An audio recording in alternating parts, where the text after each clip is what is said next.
to be able to go out of the country and sing for people with such a different culture, a different language, a different outlook. It's amazing.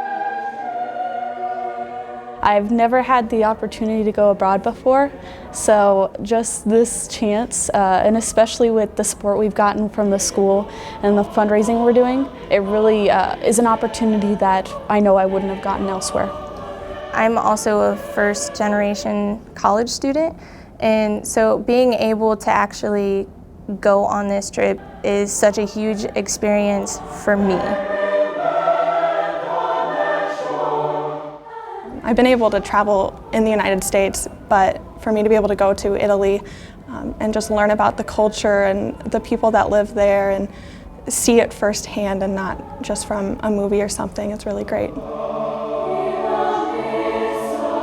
Being a senior, it's my last hurrah before I have to go out into the real world and find a job and have to pay bills, so it's a good time to spend with my fellow peers.